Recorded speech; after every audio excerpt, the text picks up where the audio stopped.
Olá! Hoje a gente vai mergulhar num tema essencial, né?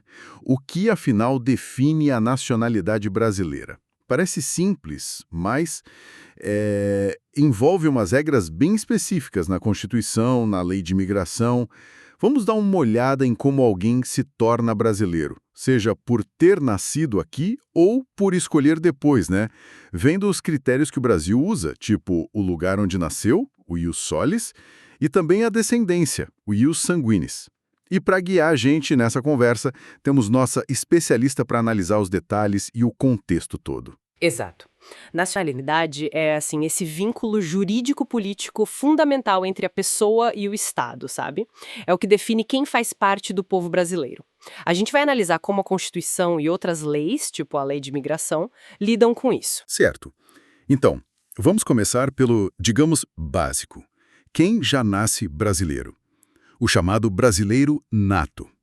A regra principal aqui no Brasil é o ius solis, né? Nasceu no território brasileiro, em geral, é brasileiro. Mas tem uma exceção importante aí, não tem? Correto, tem sim. A exceção-chave é se os pais estrangeiros estiverem aqui no Brasil a serviço oficial do país deles. Nesse caso bem específico, a criança não vira brasileira nata automaticamente. E além desse critério do território, o Brasil também usa o ius sanguinis, o direito de sangue, em algumas situações. Por exemplo, filhos de pai ou mãe brasileira que nascem fora. Eles são considerados natos se um dos pais estiver lá a serviço do Brasil. Entendi. E se os pais brasileiros não estiverem lá fora a serviço do governo? Tem jeito ainda? Tem sim, tem outros caminhos. A criança vai ser brasileira nata se for registrada numa repartição consular brasileira lá fora. Ou então uma terceira via, se essa pessoa vier morar no Brasil e, depois de ficar maior de idade, fizer a opção pela nacionalidade brasileira. Isso é feito na Justiça Federal. Essa opção na maioridade, aliás, mostra bem que a nacionalidade também pode envolver uma escolha da pessoa, né? Faz sentido. Mas o Brasil também é um país com muita gente que escolheu se tornar brasileira depois, né? Como funciona a naturalização? A tal nacionalidade secundária. Isso. Historicamente, a gente teve a grande naturalização lá no comecinho da República, que foi quase automática para quem já morava aqui. Hoje, não. O processo é expresso. Tem que pedir formalmente. Basicamente, tem a naturalização ordinária. É para estrangeiros em geral. Exige algumas coisas: capacidade civil, morar no Brasil por pelo menos 4 anos, se comunicar em português, não ter condenação penal. Ah, e esse prazo de 4 anos pode diminuir para 1 ano em alguns casos, tipo se a pessoa tiver filho ou cônjuge brasileiro ou se prestar algum serviço importante para o país. E para quem vem de países que falam português? É mais fácil? Sim. Para quem já fala português, as exigências são menores. Só 1 ano morando aqui direto e ter idoneidade moral. Aí tem também a naturalização extraordinária. Essa é para quem mora aqui há mais de 15 anos, sem parar, sem condenação penal e, claro, peça nacionalidade. E ainda tem uns casos especiais mais raros, que envolvem cônjuges de diplomatas ou de funcionários em missão brasileira. E aquela situação específica dos portugueses? A tal quase nacionalidade. Como é isso? Ah, sim. É o Estatuto da Igualdade, previsto na Constituição. Portugueses que moram aqui permanentemente podem pedir para ter direitos equivalentes aos de brasileiros naturalizados. Claro, tem algumas exceções que a própria Constituição prevê. Mas, ponto importante, isso só vale se tiver reciprocidade, ou seja, se Portugal der um tratamento parecido para os brasileiros lá. Falando em diferenças, a Constituição diz que a lei não pode criar distinção entre nato e naturalizado, só nos casos que ela mesma permite. Quais são essas diferenças cruciais? E por que elas existem? São poucas, na verdade, e bem focadas em soberania e segurança. A mais conhecida é a restrição de alguns cargos de chefia, né? Presidente e vice-presidente da República, presidentes da Câmara e do Senado, ministros do STF, carreira diplomática, oficiais das Forças Armadas e ministro da Defesa. Esses só podem ser ocupados por brasileiros natos. A lógica por trás disso envolve a linha de sucessão presidencial e funções que são consideradas estratégicas para o Estado, entende? Sim, faz todo sentido, pensando na estrutura de poder.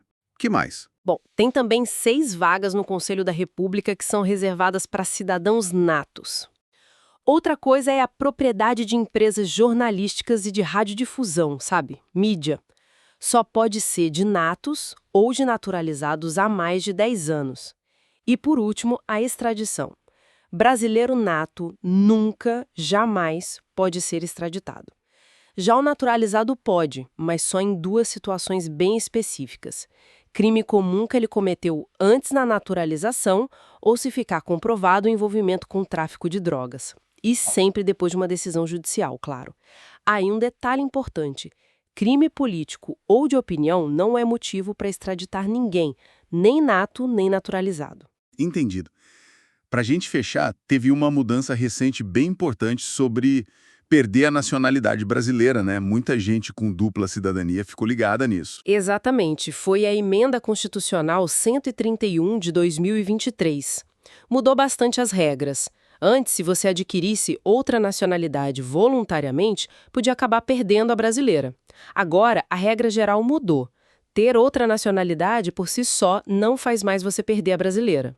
A perda só acontece em duas situações agora.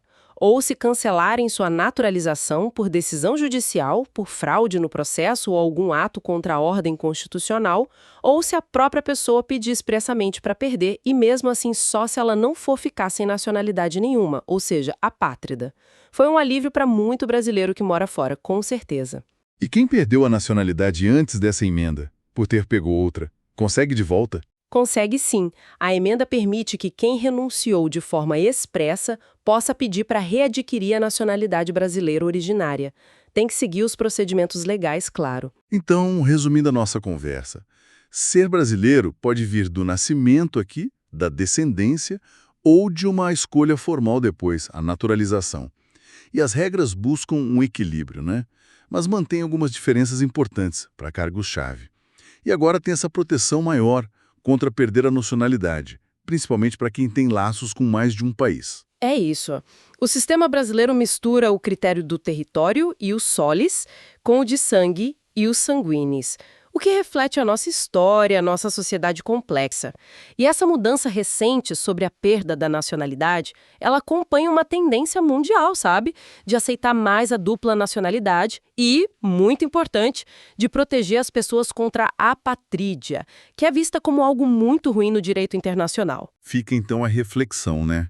O mundo está cada vez mais conectado, as pessoas se movem, criam vidas em vários lugares. Como será que essas regras e até o sentimento de pertencer a uma nação vão continuar evoluindo daqui para frente? É algo para a gente pensar.